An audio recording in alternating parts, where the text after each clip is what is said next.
Hello YouTubers! Now today I wanted to show you something very nice, new invention I made. Oh, invention, it's not new, big companies already have this tool. Simply an X pressing tool or handle pressing tool. And what I did was I took a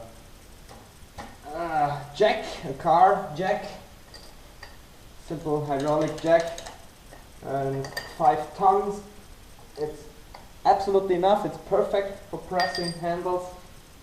And what I do is I'm gonna set the handle right here, or what you also can do to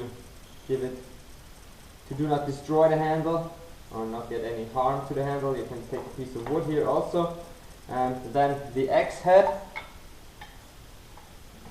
here in the back is a screw where I can loosen, and the bolt inside here where I can put the height. As you see here, the holes everywhere, so I can get some different heights.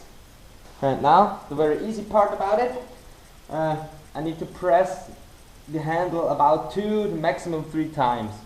So what I'm going to do is put them in here, slightly centered so they fit, and then I'm going to press it onto the handle until it reaches a certain point, which you can feel by pumping. It gets harder and harder to pump. And then I'm going to push it back out and see what kind of notches I got.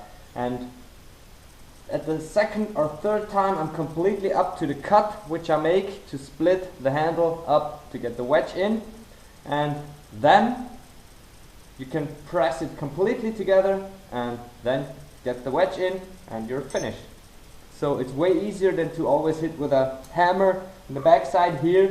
What also happened to me is when I hit with a hammer in the backside here, that this piece here just jumped off, it broke off, or the whole handle split it. And that's what I came up with this invention, as I said, to not get the handle destroyed every 2nd or 3rd time. Now in this way the handle only gets some bumps in here, and what I do is I let it 1 centimeter longer than it needs to be or than it will be in the end, and then I can cut it off and grind it when the X is complete and the head is pressed on. Okay, now as I said, I take the X, put it in here, slightly about how it should be. You can give it one little whack on the backside here, but don't need to. And now I'm going to twist this piece up here. Here is a screw until it reaches about the point I need, and close it up here and start pumping. And what I'm also going to do is get the right angle, the right direction of the X head, so it will fit up very nice. And as you see, it works out pretty nicely. You can just pump the handle up into the head, and now it starts to get harder. Now we're at the old pressing marks and we go for a little bit more, but first I need to loosen it back again because the welding in here, it's pretty close. I could have made these shoulders here a bit longer, but it is okay. Yeah, and now we're completely in.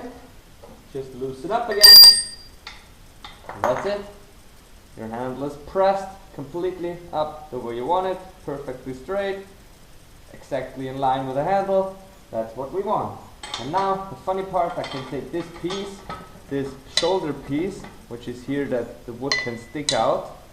As you see, it's very close. I could have made it a bit longer, but no problem at all. Now, next thing, get some wood glue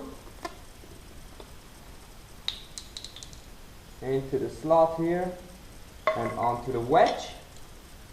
Which kind of wedge we're going to take here? We're going to take the small one. Yep. Some wood glue also up on here. And then we're going to drive in this wedge also with the press. Because if you hammer it in, you're always hammering the handle out of the head. So that's normally something you do against what you did before. That's one reason I don't like to hammer in the wedges.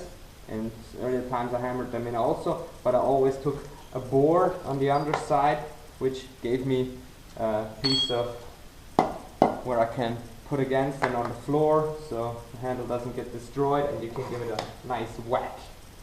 Yeah, okay. And now here the wedge, pretty much exactly the same, just I would turn the X head 90 degrees and you can screw it up here a little bit more so we're almost perfect. Yep, that's really good. And now just carefully, when you push in the wedge, you need to be a little bit more careful because it could at the beginning go to one direction, but then it will just break. It will just break it up immediately because the wedge is pretty thin. Whoop. It's already splitting the wood.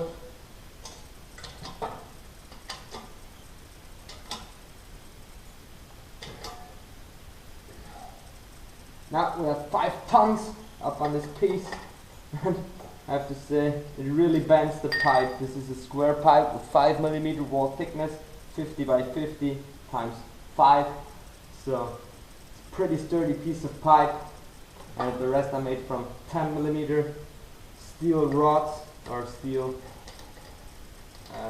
flat iron, flat steel. So I think this is pretty tough stuff. And as you see, the wedge perfectly pressed in. Now we're gonna cut it off and press in also the ring wedge. And now for the wedge, I use a simple steel wedge here because I have no ring wedges anymore, but a steel wedge diagonally also no problem. Fits also very well.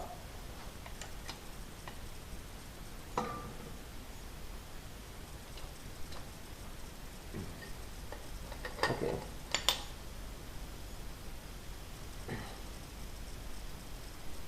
I think it's better to hammer it in, so we take a light hammer and crack it in. Okay, now hope you like this video. Please give me a thumbs up, subscribe to my channel if you want to see more videos like this, and thanks for watching.